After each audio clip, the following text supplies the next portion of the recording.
K.S. Babai, Secretary of this esteemed institution, Dr. Umarani, Dean of Academics, my dear old friend Professor Raman, whose warm welcome and affectionate reception I cannot forget, and other HODs and faculty members of MSCC, office bearers of Yuva Shakthi, members of Yuva Shakthi present here, and first and foremost of all, the young citizens of India, students of MSCC. My humble namaste and pranams to all of you. I am very happy to be part of this National Youth Day celebration that is being organized by MSCC in collaboration with Yuva Shakthi. In fact, this is my third lecture under the banner of Yuva Shakthi at your institution. I still remember the previous two talks that I gave, one in 2012 and in 2016, as I said. What perhaps draws me back like a magnet to your institution, and what draws patriotic organizations like Yuva Shakti back to MSCC again and again in conducting these programs. And this is what I appreciate about your institution, about the management of your institution, is their unwavering, uncompromising commitment to India, right? It is their patriotic, nationalistic commitment is what sets you apart as an institution today. In fact, you look at big universities that are there in India. There was a major controversy about a university which is one of the top ranking universities in Delhi, which is in fact producing students today who take pride in abusing and running down India, right? So the topmost university in India is producing students who are going against the very grain of the nation itself. So therefore I say that the future of India will belong not merely to institutions which have academic excellence, but it will belong to institutions like MSCC, which are committed to producing enlightened citizens and patriotic citizens in the future. Therefore, you see, the bright future of India is in the hands of students like you. And therefore, this is what draws me again and again, as I said, back to your institution. Those were good old days when I could travel from Coimbatore to Chennai and be in your midst. But this pandemic has opened up this new platform, this online platform for all of us to meet. And therefore, I'm happy that this year, despite the pandemic, despite the challenging situation that we are in today, that you have taken the initiative to organize this National Youth Day program so that the message and the life of Swami Vivekananda continues to reach out to spread amongst the youth of India. At the outset, let us spend a few minutes to try and understand why the government of India somewhere in 1984-85 declared the birthday of Swami Vivekananda, the 12th of January, as the National Youth Day. In fact, Shalini was mentioning that today happens to be also the birthday of another great revolutionary who was primarily responsible for throwing out the British, that is Subhash Chandra Bose and his Indian National Army. So why is it, for example, we could have had Subhash Chandra Bose's birthday as National Youth Day, or the Yuva Shakti members were mentioning about Bhagat Singh. Bhagat Singh was executed, hanged at the age of 23. When he was just 23, he gave his life for the nation. Bhagat Singh is very well eligible, more perhaps eligible in that way, because he made the supreme sacrifice in the service of the country. His birthday could have been celebrated as the National Youth Day. Why is it that it was Swami Vivekananda's birthday that has been chosen as the National Youth Day? This is something for us to understand, that he was the source, he was the fountain, he was the source of all inspiration for all these revolutionaries and young leaders who came out of India in that early 19th century. In fact, if you look at the kind of impact that Vivekananda had on the freedom movement itself, it is extraordinary and mind-boggling, right? In fact, whenever I think about Swami Vivekananda, I am also reminded of one very inspiring young character from the Mahabharata called Abhimanyu, right? I'm sure many of you have heard the story of the Mahabharata. The 13th day of the Mahabharata war, is one of the most inspiring days, tragic but very inspiring, because it is on that day that this 16-year-old character, Abhimanyu, is just 16 years old. Imagine that, when he enters the battle field, when he enters the arena, And when all the veterans like Yudhishthira and Bhima and Nakula and Sahadeva are unable to break into that Chakravyuha, it is this young 16-year-old boy, who fights a glorious battle from sunrise to sunset that day, breaks into the Chakravyuha, fights against some of the most deadly veterans of the Kaurava side, right? 7 great veterans on the Kaurava side. And together, all of them are not able to defeat that boy till sunset. It is finally with treachery, in fact, with evil treachery, that Shakuni and Duryodhana murder him by stabbing him in the back, right? So what, Abhimanyu's battle was a physical battle. Why I was comparing Vivekananda to Abhimanyu is that while Abhimanyu's battle was a physical battle, Vivekananda's battle was a psychological battle, right? What he represented, Vivekananda was like the psychological Abhimanyu for India. As, Vaijayanti rightly mentioned, she mentioned this in Tamil, that today India is being hailed as, one of the most powerful democracies and economies and military powers in the world. So the situation that we are in today, compared to the situation that Swami Vivekananda was born in, is poles apart. It's a great contrast. So today anybody can stand up with confidence in India and say that India has a bright future, that Indians will go on to conquer the world. We can speak with that confidence today. It is not difficult to do that, given the situation, very positive situation that we find ourselves in today. But imagine the situation that Swami Vivekananda found himself in when India was under British rule, when the backbone of this country's economy was broken, when our GDP had been reduced to 1% from the 23% or 17% of manufacturing output that we had. And we were in the whole history of Indian civilization, perhaps when we were not as weak and as depressed, and we were at the weakest point in Indian history at that time. So in this situation, for a young man to stand up to the world and to proclaim that India will rise up from its ashes again, that the future belongs to India, to break that psychological depression that India had gone into, that Indians had gone into, that inferiority complex that India had gone into, to be able to surmount that wall of depression that was staring at them, and to bring back that confidence into each and every Indian through his life, through his speeches. This is what Swami Vivekananda represented. He exuded that confidence, that tremendous self-worth, that faith in himself, the faith in his own society and in his country, is what brought back a rush of fiery inspiration to this entire freedom movement at his time. This is why I feel that Vivekananda was chosen to be the national youth icon of India. A few incidents that I am reminded of. What is it that youth are attracted to, right? Youth is a time when we have greater risk taking ability, right? And it is absolute fearlessness that makes us capable of taking risks in this age. And that is what Vivekananda in fact represented in his life. He was an absolutely fearless man. He feared nothing, because his character and his life were formed on such strong foundations that he feared nothing, right? There was nothing that he had to regret or feel insecure about. So there are many incidents in his life which bring out the fearless side of Vivekananda's personality. 2 or 3 incidents which I am very fond of narrating always is that incident which happens in UK when he was conducting classes on philosophy and Vedanta to his disciples in UK.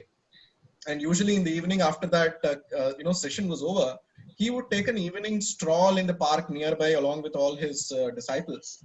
And they say one evening when he was strolling with these, especially a majority of his students were middle-aged ladies there who were attending his classes, including Sister Nivedita, Margaret Noble, who becomes one of his disciples there.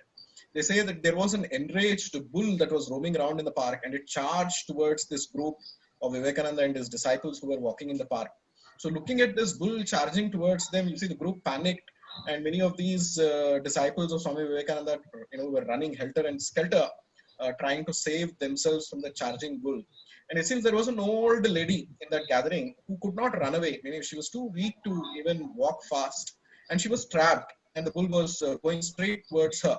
And Vivekananda, sees the situation spontaneously without blinking an eyelid. They say he goes and stands in between that woman and the bull. It seems the bull came very close, charging towards him. But a moment, a little distance from him, it stopped, stared at him for a moment, and then walked away. It was a miracle that it did not come and hit him. And then immediately this woman, it seems, asked Swamiji, what was going through your mind when that bull was charging towards you? Please be honest with me. Tell me, were you afraid of death? Did the fear of death come into your mind? Are you like all human beings who are afraid of death? Please tell me, Swamiji.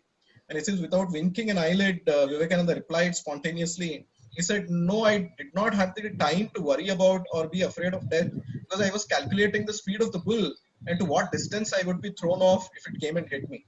So this was the mind of Vivekananda, that he was absolutely fearless. And therefore, when one disciple asked Swamiji, what is it that you meditate on? You take meditation classes, you ask us to meditate on God and all that. But what is it that you meditate on? We are interested in knowing what do you set your mind upon when you meditate? And it seems Vivekananda famously, replied that I meditate on the heart of a lion. Right? So this was the heart of the man. He was absolutely fearless. He would meditate on the heart of a lion. And he was a lion amongst men, move about men without any iota of fearlessness.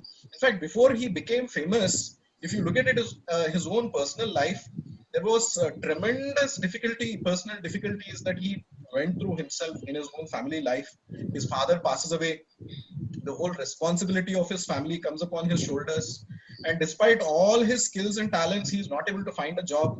Right? This is a very curious, in fact, tragic character of Indian society during the British times and in the post-independence period, that we don't recognize talent. Neither was Swami Vivekananda recognized here till he went to that Chicago World Parliament of Religions, nor was Srinivasa Ramanujan recognized till he went to Cambridge and became a hero there. So therefore, he was going through very difficult times in his own life. And after getting initiated into monasticism, sannyasa under his guru Ramakrishna Paramahamsa had also passed away. The guiding light in his life had passed away. So he was left, kind of directionless for some time. That he was searching. He knew that his guru had left behind a mission for him. When Ramakrishna Paramahamsa told him one day that your very bones will teach and the whole world will listen to you, Vivekananda knew that his guru wanted him to accomplish some mission, but he did not have a direction. He did not know what was that mission that his guru wanted him to accomplish. And they say he was traveling through the length and breadth of India trying to find this greater purpose for his life that his guru wanted him to achieve. And he was traveling through a deep forest and he was feeling very depressed, in fact suicidal. He was feeling that he had not accomplished that mission which his guru wanted him to. And he came across a hungry tiger. It seems there was an old tiger with cubs which was lying there, and the tiger did not have the strength to hunt for its cubs. So he thought, maybe I should give up my life to this tiger. At least this tiger will feast on my flesh and I will become useful at least to this tiger and to its cubs. And it seems he laid down, prostrating in a meek position in front of the tiger, kind of inviting the tiger to kill him and eat him. But strangely, again, like the bull stopped in front of him, the tiger also stopped in front of him. There was a divine power protecting him, and therefore, he was not devoured by the tiger. And the rest is history, as we know. He goes on to the World Parliament of Religions. But this fearlessness is what drew me also as a student, as a young man. This absolute fearlessness in him is what attracts me to him. And Vivekananda himself always would say that if you want to build character, it is this quality of fearlessness that you should first cultivate. Because a man who is fearless, who is not afraid of anything, will never compromise in life. The very fact that he is fearless means that he has no insecurity. And a person who does not do anything wrong in life will have very little insecurities in life. And therefore, only such a person can remain uncompromised in difficult crises and situations in life. Therefore, this is the first message, my dear young friends, that I want all of you to think about, take home from Vivekananda's life and personality, is that try and be fearless at least while you are young, right? It is this daring courage and conviction that you should have in your life. Whatever you may do, whether you fail or succeed is a different story. But it is this absolute fearlessness that we should cultivate today. And the second thing, why perhaps he has become the youth icon is that burning patriotism, that he exuded, throughout his life. As I said, the impact that Vivekananda made on the freedom struggle, if you look at it, it is mind-boggling. See, there are British intelligence reports left behind by the CID. The British record that there were two incriminating evidences. There were two kinds of literature which they would consider as incriminating for any freedom fighter or revolutionaries.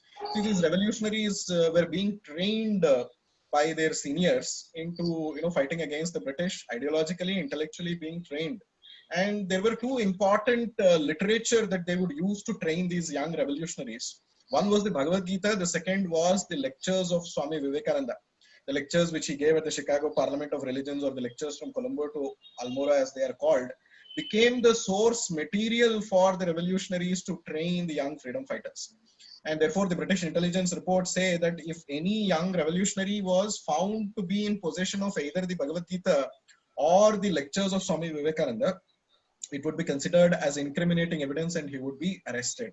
So it is these lectures of Vivekananda, you see, which set the fire across the length and breadth of the land amongst young revolutionaries to take up cudgels against the British. We're talking about Subhash Chandra Bose today. You read Subhash Chandra Bose's own, writings and speeches, you will find that he acknowledges the inspiration that he derived from Swami Vivekananda's lectures to go on to do the kind of daring feats that he did.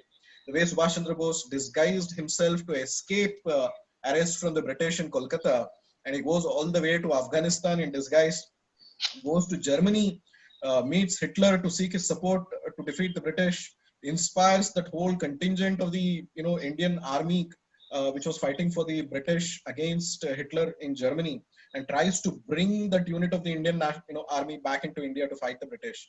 And from there he escapes on a submarine. He goes from Germany all the way to Japan and creates gets into contact with the Indian revolutionaries there in Japan and forms the Indian National Army and comes through the Northeast. This whole event would not have happened but for the inspiration that Subhash Chandra Bose had received from Swami Vivekananda. In fact, Subhash Chandra Bose, before becoming the revolutionary that he became, he goes to the Ramakrishna mission that Vivekananda had established. He wanted to become a monk. He wanted to take up monastic life.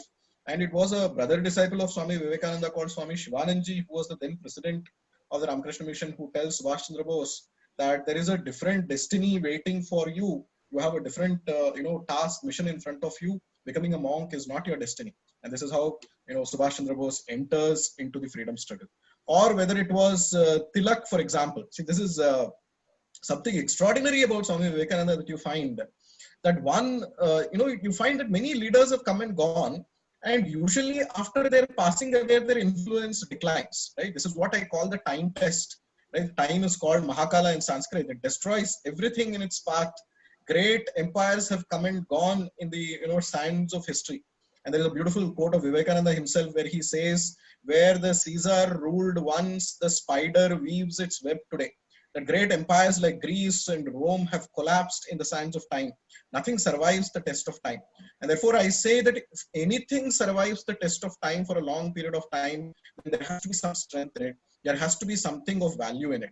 And therefore, if Indian civilization has survived for more than thousands of years, for 5,000 years, despite extreme odds, many foreign invasions, so many crippling moments in history, we have not only survived, but we have bounced back with greater energy in these long periods of history. Tell me which other civilization has been able to do this, except perhaps for China.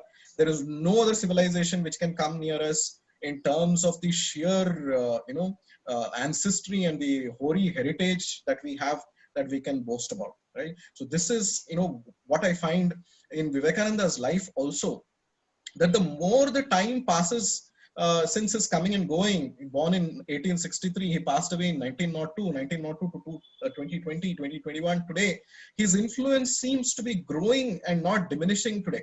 There are millions of people across the world who continue to read his literature and, find great inspiration which transforms their life. Vivekananda's touch is like the Midas touch. Anything that he touches turns into gold. Anybody who comes even into accidental contact with Vivekananda's life or teachings becomes absolute pure gold, right? This is what has been demonstrated time and again, whether it was freedom fighters, as I was saying, or whether it was scientists. The way, for example, Vivekananda comes into accidental contact with Balagangadhar Tilak when he was traveling on a train in Maharashtra near Pune. Since Tilak was also traveling on the train, And the disciples, those days, Vivekananda used to disguise himself under the name of Sachidananda, and he would travel. This was before the World Parliament of Religions, before he had become famous. He was traveling the length and breadth of the land in a disguised identity. So when he was introduced to Tilak, they say Tilak was so impressed by the personality of Vivekananda that he invited Vivekananda to come and stay with him at his home for 15 days. And later on, when Vivekananda became famous, his speech at the World Parliament of Religions became famous. Tilak writes a letter to Vivekananda saying, "Are you the same young monk that I met on the train and who stayed with me for 15 days? Are you the same Sachidananda? Have you changed your name to Vivekananda?" And Vivekananda replies to Tilak saying, "Yes, I am the same Sachidananda. I am the same person that you met. I know I met you there." And it is this inspiration, they say, that Vivekananda provided that made Balagangadhar Tilak the kind of revolutionary that he became in the freedom struggle. He went on to write, because of the inspiration of Swami Vivekananda, he produced that magnum opus treatise on the Bhagavad Gita called the Gita Rahasya. So this is the kind of all-pervasive, you see, psychological influence that you find that Vivekananda exerted on the freedom movement. And it is not just freedom fighters. I'll just share with you a very interesting an event that happened in Vivekananda's life that all of us should be aware of. As I said, it is not just freedom fighters or spiritual leaders who were inspired by Vivekananda. This is this very important meeting that happens between Jamshedji Tata, a chance encounter between Jamshedji Tata and Vivekananda. Look at the kind of events that it leads to, right? Epoch-making events that change the face of scientific research in India. So they say, the ship on which Vivekananda was traveling from India to the US to go to the World Parliament of Religions, it went through Japan. And it seems, Tata was in Japan, Jamshedji Tata was in Japan at the time. And he also boarded the same ship because he wanted to attend an industrial exposition in America. So this is how both Vivekananda and Jamshedji Tata meet on this ship. And look at what this chance encounter leads to. That it seems Vivekananda describes his travels in India to Jamshedji Tata extensively, and that he is going to the World Parliament of Religions to spread the message of Indian culture, spirituality abroad, and in order to win the confidence of the West in the potential of India, and in also to awaken, to inspire Indians to stand up on their own feet and to give up this debilitating, slavery, mental slavery and physical slavery that they had, got into. And during this conversation, when he came to know that Jamshedji Tata was planning to set up a steel plant after his return, he wanted to learn the steel manufacturing technology from the US and come back and set up a steel plant in India. Vivekananda tells him that what I found in Japan is that Japan is succeeding today. Japan is advancing rapidly today because of its investment in higher scientific research. There is an Institute of Advanced Scientific Research in Japan, which is producing brilliant minds of scientists. And this is what is making Japan great today. And he tells Jamshedji Tata that I want you to set up an advanced scientific research institute in India, along with that steel plant when you come back to India. And they say years later, when Jamshedji Tata started what was called the Tata Institute of Scientific Research in India. Can somebody tell me where is this Tata Institute of Scientific Research that Jamshedji Tata started? Where is it located, and what is it called today? Does anybody know? Right? This is this is something that all of us should be aware of and should feel proud about. Okay, this Tata Institute of Scientific Research today is known as the Indian Institute of Science. Okay, I would like you to read after today's session is over. Please go to this website called Better India, where this entire meeting between Jamshedji Tata and Vivekananda is described in great detail. So, Jamshedji Tata sets up this Tata Institute of Scientific Research, and then he invites none other than Swami Vivekananda himself to become the chancellor of this Advanced Institute of Scientific Research. He says in his letter that it is you who inspired me to do this, that you wanted me to bring about a blend of spirituality and science in India, and therefore it would be ideal that if you became the first chancellor of this institute. Vivekananda declines, of course. He says, I have a different mission to do. But this is how you see the Indian Institute of Science came to be, which has produced brilliant scientists like whether it was Satish Dhawan, etc., which went on to make the space research program in India. So, this is what, this is Jamshedji Tata's letter. So you can all read it. You can go to this website and read this whole conversation between Vivekananda and Jamshedji Tata. In fact, when the Indian Institute of Science celebrated its 150th anniversary, they produced a souvenir. And if you look at that souvenir, the front page, the introduction has this letter that Jamshedji Tata wrote to Vivekananda and this encounter between Vivekananda and Jamshedji Tata. So this is, an example, my dear friends, of how Vivekananda was able to, as I said, inspire, from, people from diverse fields of life. He was able to inspire. So whether it was freedom fighters or whether it was scientists, whether it was, anybody who came into contact with him would be completely changed and transformed, and they would, become something completely different. In fact, this has been my personal experience also. The way I was introduced to Swami Vivekananda's teachings was an accident. When I was a student at IIT Madras, during the introduction, it was mentioned that I was a founder member of that Vivekananda study circle in IIT Madras. The story of how it came about was, there was a Marathi Mandal, there was a, linguistic group called the Marathi Mandal in IIT Madras.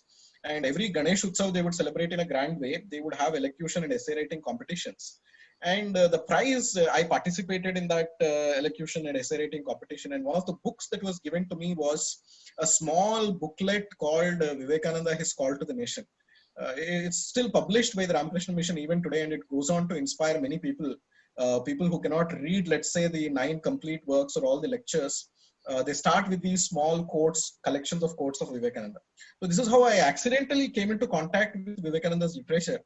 And the many, deep existential questions that I was searching for in my own personal life, I was able to find through these teachings of Swami Vivekananda. I was a shy introvert during my student days. And if I have become an orator today, if I am able to, sit in front of you and talk with some confidence today on these topics, it is because of this inspiration that Swami Vivekananda provided me. And therefore, I always say that Vivekananda is the first and the last love of my life.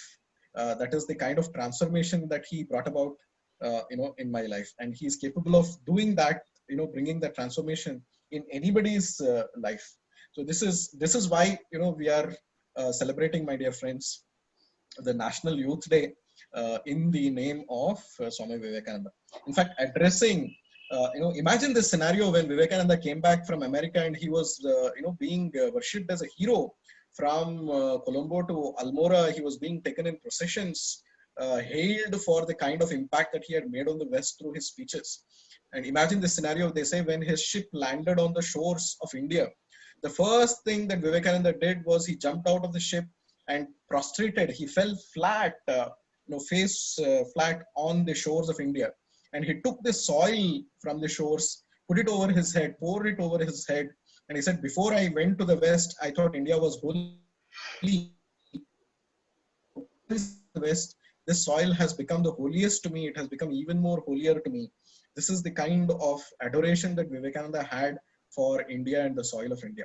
So addressing this gathering in Madras, where all of you are, on the 14th of February, 1897, in this, which is recorded as that famous lecture called The Future of India, in lectures from Colombo to Almora, Vivekananda says, young men of Madras, my hope is in you. Will you respond to the call of your nation? Each one of you has a glorious future if you dare believe me. So it is with such fiery words that he tried to inspire the youth of Madras in 1897.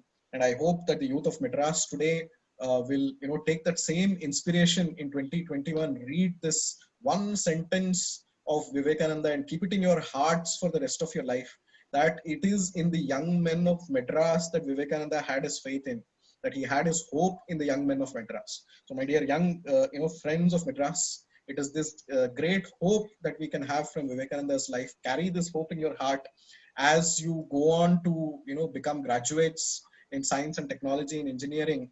Maybe 4 years from now, you will enter into the outside world. If you go with this faith, if you go with this inspiration, I'm sure that your institution will produce, the future Vivekanandas of India. So, that faith, why is it that Vivekananda had that kind of faith in the youth of India? It is no coincidence that the kind of faith that Vivekananda had in the Indian youth is being reflected from a completely unexpected quarter. It is the economists today, the world economists who are repeating what Vivekananda did in 1897 when he said, "Young men of India, my faith is in you." The world economists talk about something called demographic dividend. And they say if there is one country in India which has this advantage of demographic dividend today, it is India. That is, India has one of the youngest populations in the whole world today, right? If you compare it to, in fact, developed countries like Germany today. I had a friend called, Karthikeyan, who was working for Wipro in Germany. And he used to tell me about this very, ridiculous or humorous situation that has developed in Germany because their younger population is reducing. In fact, the population of immigrants, as you know, is growing in many of these European countries. And they are facing a lot of problems because of these immigrants coming from different societies there. And their own white population is rapidly declining and dwindling. Why? Because of the simple reason that they have lost faith in their own social institutions. They've lost faith, for example, in the institution of marriage. The average, white man in the Western civilization today does not marry, and even if he marries, 80% of marriages go for divorce in these Western countries. So my friend was telling me the situation is so bad there that their population is declining because the institution of marriage is crumbling there. And therefore, the government has to give incentives to people to marry and settle down. There was a point where the government of Germany had to declare that we will give you a free job if you register your marriage. So just to induce them into getting married and into retaining their population, this is the kind of jugaad that the government of Germany had to do. So, but look at the advantage that we are in India because our society is strong. Because our society is rooted in certain values, which are our family values, which are our cultural values, we have this advantage called the demographic dividend, which is giving us, one of the greatest strengths, economic strengths, that we have a skilled young population, which is going to become a very, very powerful skilled workforce in the next 2 decades. This is what the economists are saying, that till 2025, this advantage will remain with India, that we will have the youngest, the largest, youngest skilled force in the world. So imagine what this youngest skilled force in the world can achieve if we believe in ourselves, if we have this fire in our bellies, and if we, continue to work with this inspiration. Just imagine where India will be in the next 20 years. So this trajectory of India's civilizational growth, economic growth has only just started today. We are just starting to regain the kind of world dominance that India had enjoyed in the past. And I'm sure that in the next 20 years, you cannot even imagine the kind of position that India will be in, in the next 20 years or so. So what is it that all of us can do? I want all of you, each and every one of you, to keep this in mind and to become part of this parabolic growth trajectory that India is going to see in the next 2 decades. Each and every one of you should contribute to this growth, and each and every one of you should think as Vivekananda wanted us to think. He would tell each and every Indian, think that the future of India is, on your shoulders, that the responsibility of India's future is on your shoulders. Vivekananda would say that think that all your ancestors from millennia apart, that the 5,000 years of our history, all our ancestors are watching each and every action of ours. And that if you keep this in mind, that if you remember this, that your ancestors are watching you, each and every action of yours, and if you think that the success of the future of India depends on each and every one of you, then, this is how the future of India is going to be glorious. So please keep this in mind and imagine that each and every one of you is critical to the success and the growth trajectory of India. And remember always that India has been, always been a nation of young achievers, right? It is not just in these last 2 decades or in the next 2 decades that India has had this advantage of being a young nation. If you look into the India's past also, we have always been a civilization of young achievers, whether it is Aryabhatta, Bhaskara or Brahmagupta, right? I don't know how many of you know. See, there is this very funny notion that we have whenever we think of our rishis and scientists. We usually think of an old man with a white beard sitting and writing on a palm leaf manuscript. It is the most ridiculous image that you can bring up into your minds, because this is a complete false myth that our education has created. In fact, all our rishis and scientists were young people. They were not old people. Aryabhatta was just 23 years old when he writes his classic treatise called Aryabhatiyam, right? Brahmagupta, Bhaskara were also just about 30 years old when they produced some of those, acme of their scientific contributions when they did, whether it was Brahmasputa Siddhanta or Leelavati or any of these mathematical treatises which are hailed as the building blocks of mathematics across the world today. They were young achievers. It was at a very young age that they were able to achieve. Or look at Srinivasa Ramanujan, for example. Hardly he lived a life of 33 years. He passed away at that young age of 32, 33 in 1920, right? And look at the impact that he made on the world of mathematics in that short span of 33 years. His mentor, this great professor of mathematics called Hardy, when Ramanujan passed away, the whole world of mathematics assembled at Princeton University in America to pay homage to Srinivasa Ramanujan. And in that speech, the famous speech which Hardy gives in memory of Ramanujan, he says, what Srinivasa Ramanujan achieved in 33 years of his life, no ordinary mathematician can achieve in 1,000 years. That was the kind of compliment that Hardy gave to Srinivasa Ramanujan. So this is the kind of young, brilliant scientists and heroes that this country has produced. Bhagat Singh, as I said, was 23 when he gave his life for the nation. Vivekananda was just 39 years old, when he passed away, right? It was in this period between 30 and 39. Within 9 years, he traveled the world twice, and the kind of impact that he made on the world within 9 years is extraordinary. These are our real youth icons. So just to add a little humor, to this otherwise serious speech. There is this 50-year-old politician sitting in Delhi. So whenever Lok Sabha elections come, all the media will say that this is the latest youth icon and that he is going to win the Lok Sabha elections, that his party will win the elections.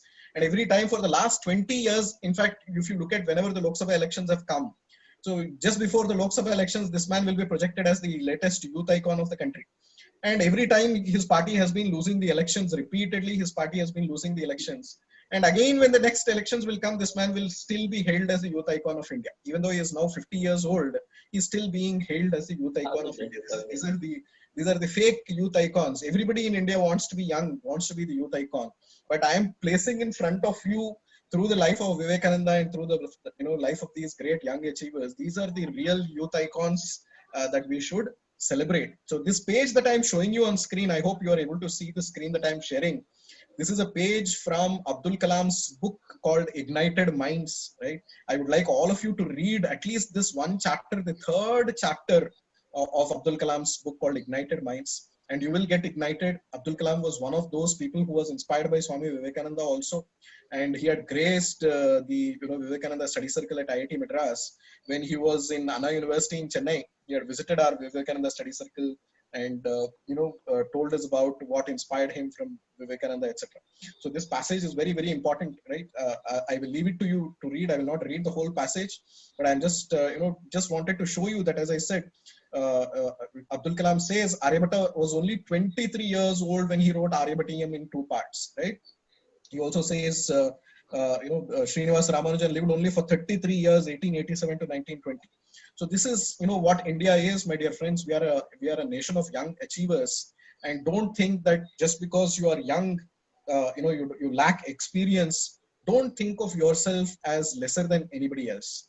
I'm reminded of another great spiritual leader, Swami Chinmayanand, who used to say that youth are not useless, but youth are used less. That was his famous quote about talking about Indian youth.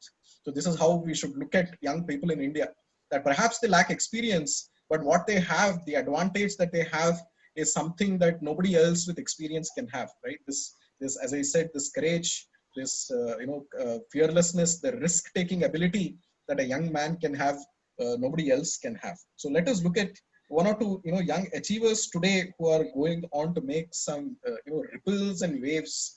I don't know how many of you are aware of this app that I'm showing on the screen. Has anybody heard about this app called Aratte? Is anybody using this app? Except for Sridhar. I don't want Sridhar to answer because Sridhar knows everything. Sridhar is an omniscient person. He has been reading Vivekananda for decades. So except for Sridhar, if anybody else can answer, right? Does anybody know who is the founder of this company which has created this app? What is the significance of this app called Aratte today?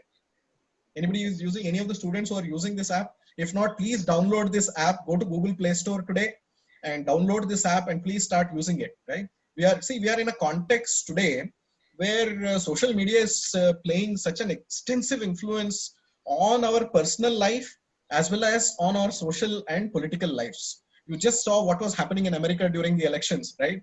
The way Twitter was trying to control, Twitter and Facebook were trying to influence the American elections. So just imagine this extraordinary situation, shocking situation where Twitter is suspending the account of the President of the United States. So whether you agree with Donald Trump or not, ideologically, politically or not, is a different issue. But he is the sitting President of the United States until January 20, as long as he is in the seat as the President of the United States. How dare a social media company like Twitter suspend the account of the President of the United States, right? This is the situation that we find ourselves in, that some of these companies like Twitter and Facebook and Google have become the modern day avatars of the East India Company of old, right? Just as the East India Company came to sell its spices and goods and taking raw materials from India, went on to become the political masters of India, how they reduced this systematically to slavery. This is what will happen if we are technologically dependent on companies like Twitter and Facebook and Google today. If we allow these companies to get away with this kind of monopoly and with this kind of autocratic behavior which they are indulging in, then we will be facing another East India Company, and it is already become another East India Company, as I said. Tomorrow they can do this to the President of India. They can do this to the Twitter account of the Prime Minister or the President of India. Overnight they can suspend the account and say we are not accountable to anybody. We are a global organization. We can do whatever we want.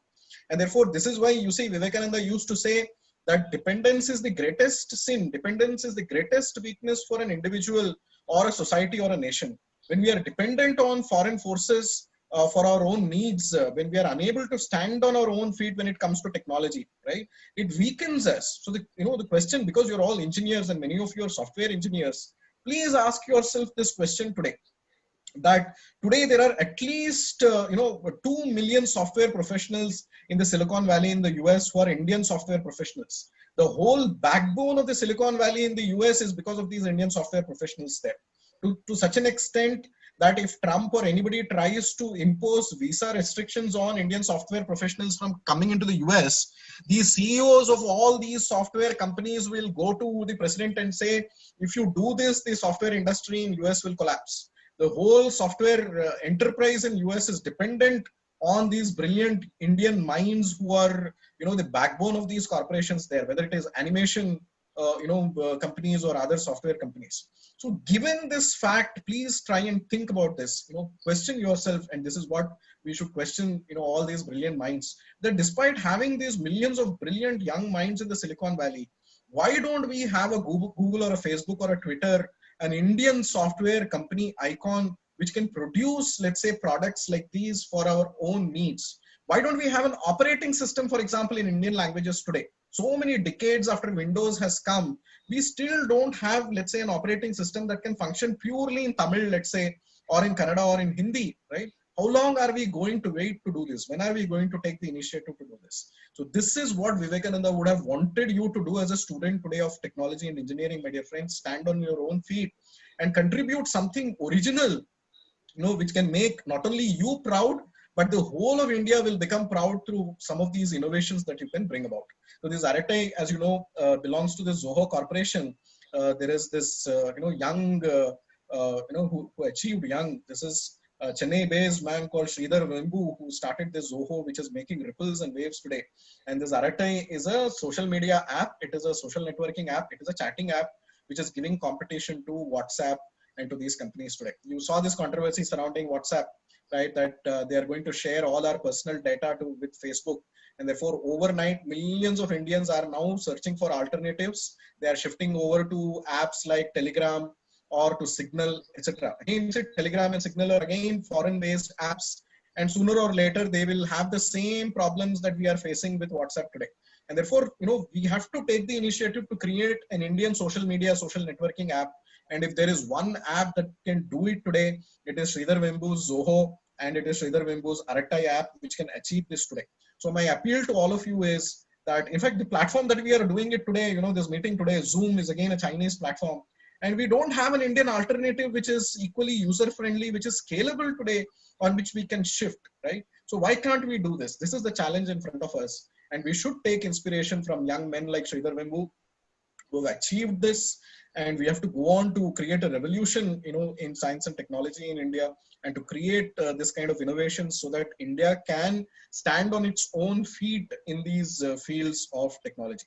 Sridhar Vembu, what inspires me about him is again a man who's rooted in our cultural traditions. He is again inspired by the teachings of Vivekananda. It is this kind of young icons that we should take inspiration from.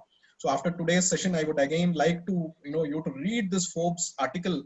That Forbes is featuring Sridhar Vembu is a matter of pride for all of us. So please go to Forbes magazine and do read up this interview with Sridhar Vembu and his Zoho Corporation. And I hope that some of you will take inspiration from him and go on to do. So, what exactly is that what Vivekananda wanted us to do? I will put it in the words of another great Bengali revolutionary and a spiritual leader who was inspired by Vivekananda, called Aurobindo Ghosh. In his beautiful, words, very, very inspiring words, I would like to condense this vision of Swami Vivekananda into this one passage, into this one, teaching of Sri Aurobindo Ghosh. When he was the principal of the National College in Bengal, and before, he jumped full time into the freedom struggle, this is the message that he gave to the students of the Bengal National College. And he says, I wish to see some of you becoming rich not for yourselves, but that you may enrich Mother India with your riches. I wish to see some of you becoming great not for your own sake, not that you may satisfy your own vanity, but great for her, to make India great, to enable her to stand up with head erect among the nations of the earth, as she did in days of yore, when the world looked up to her for light. Even those who will remain poor and obscure, I want to see their very poverty and obscurity devoted to the motherland. There are times in a nation's history when providence places before it one work, one aim to which everything else, however high and noble in itself, has to be sacrificed. Such a time has now arrived for our motherland, when nothing is dearer than her service, when everything else is to be directed to that end.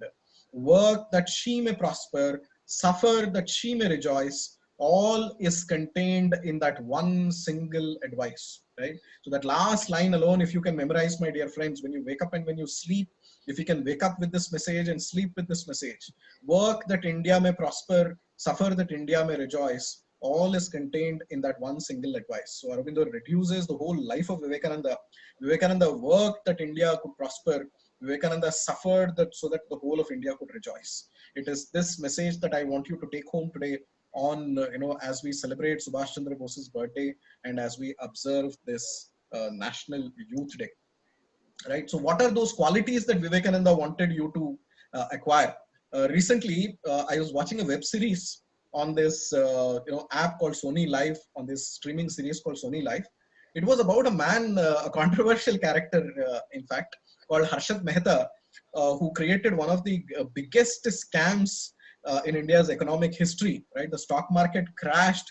As you know, yesterday the Sensex hit 50,000. We are at the peak of our economic strength today. The Sensex touched 50,000 yesterday, Nifty, etc. were at the top in its entire history today. But there was a time when the Sensex crashed because of this manipulation that Harshad Mehta had done.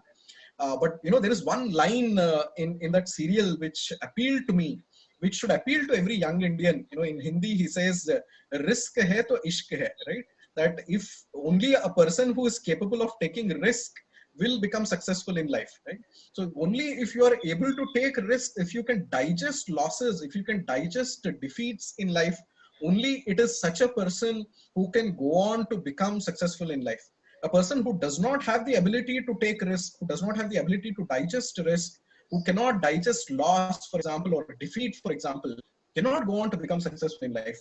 Our Babai madam was talking about suicides in India, right? This is the tragic situation that we find ourselves in today. So there is a medical journal called Lancet, which is published from London.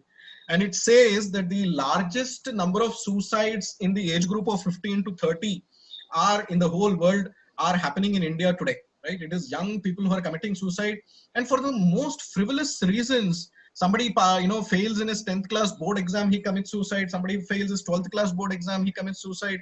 And somebody does not get an aerospace engineering seat in a particular college, he commits suicide.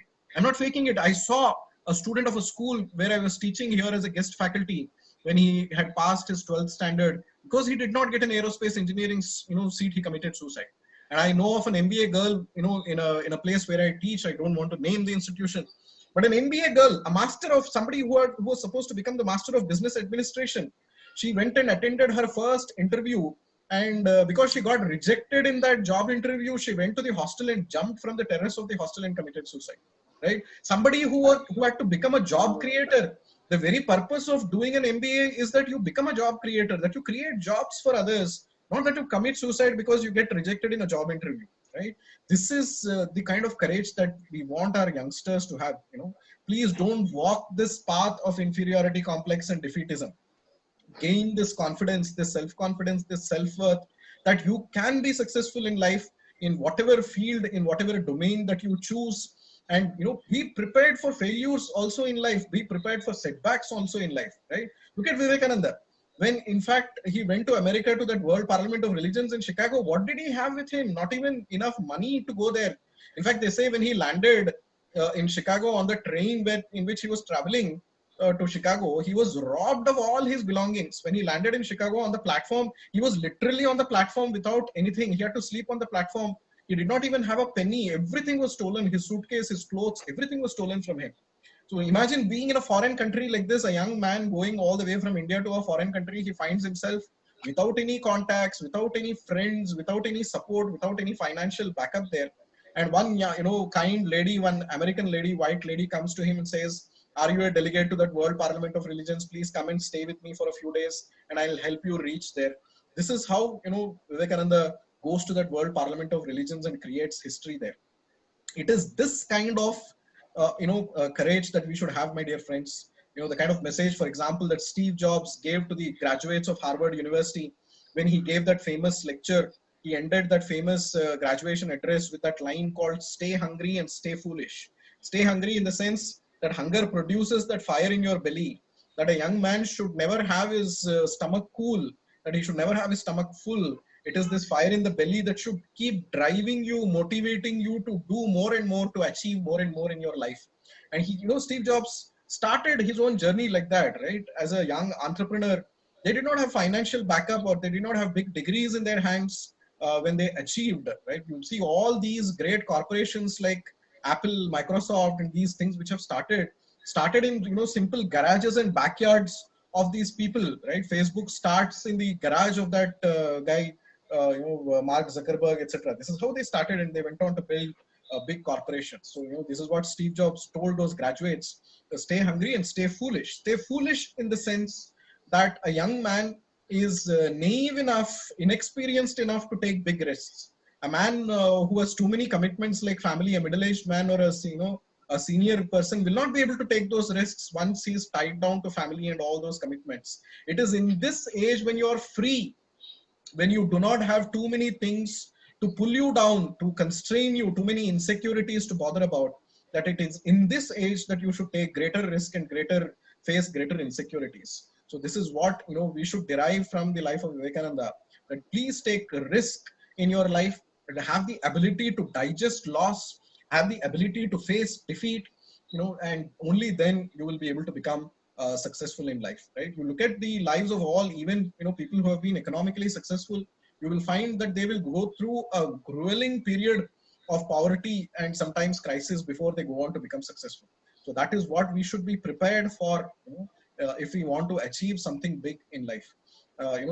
This was the situation, as I said, in India. One of the former vice chancellors of Anna University made this statement when he said, "Our universities are producing unemployable graduates today," right? So, having a degree is not everything. Having a, paper in your hand saying that you are a BTech in mechanical engineering is not going to make you successful in life, right? So Indian society is producing many such engineers today. In the 1980s, etc., becoming an engineer was a dream for a select few.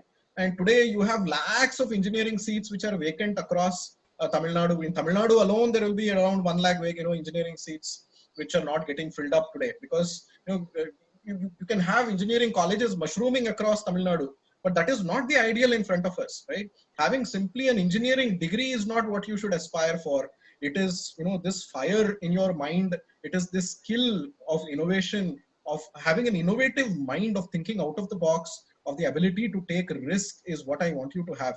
And that inspiration will not come from your textbooks. It will not come from your, thermodynamics textbook, or your, integral calculus textbook, or your control systems textbook. That fire in your belly and that fire in your mind will come from books like Vivekananda literature. That is why this becomes relevant to even students like you, that if you read this literature, it will give you that edge. It will give you that, cutting edge, which other run-of-the-mill engineers will not have, that your personality will acquire a fiery spirit to it, which will enable you to face, the crises that you're going to face later on in your life, the ups and downs that you're going to face later on in your life. And that is what will give you the confidence to withstand these ups and downs in life. This passage that I'm showing you today in this screen is from the famous convocation address that C.V. Raman gave at IIT, where after he won that Nobel Prize for his Raman effect. Okay, and this is what he told the young graduates of IIT. This is what I want you to also take as as a take-home message today.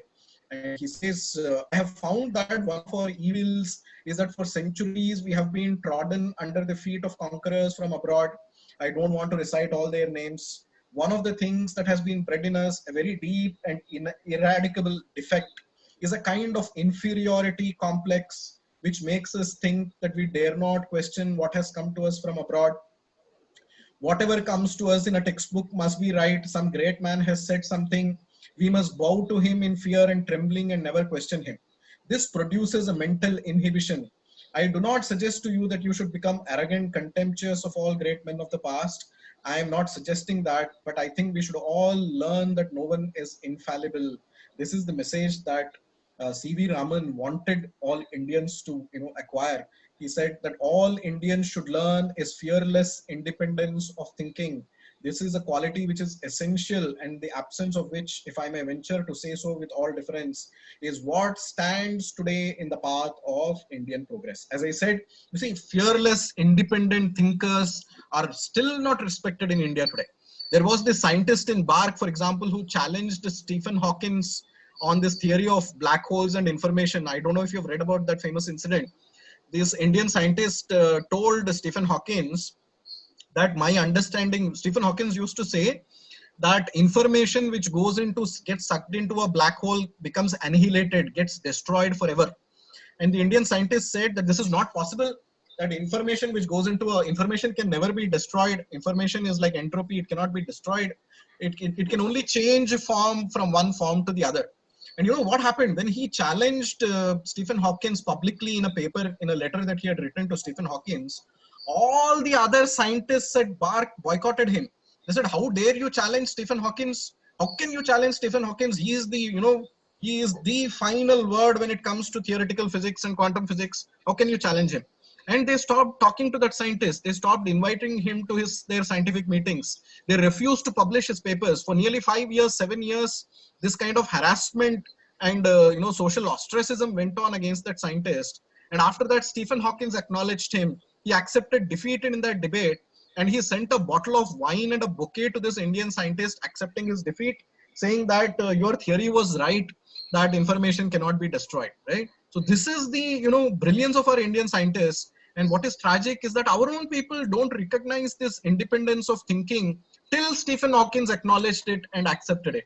So we are always looking up to a foreign certificate. We want a foreigner to give us a certificate. Americans had to give a certificate to Vivekananda before he was, celebrated in India. So we have to overcome, this inferiority complex. It is very, very important that we overcome this inferiority complex. And this is the very important crux of today's talk and message that I would like all of you to take home. So these are some thoughts of Vivekananda which you're already well aware of. Shalini and others have all been quoting from these quotes of Vivekananda, so I will not spend too much of my time on it, but do read, even if you're not able to read the complete works of Vivekananda, do read his views on education in particular, because you're all students, and as you are going through this phase of education in your life, at least be familiar with what Vivekananda's thoughts on education. So he wanted that we should stand on our own legs, and this is what we should aspire for in our life today. And I would like to give some time for question answers. So I'll conclude my brief presentation today with this very beautiful passage from Swami Vivekananda's reply to his address at Ramnath. Again, imagine this scenario, my dear friends, that when Vivekananda came back from that World Parliament of Religions in Chicago, he landed in this place called Ramnath, and the king of Ramnath himself carried Vivekananda in a palanquin.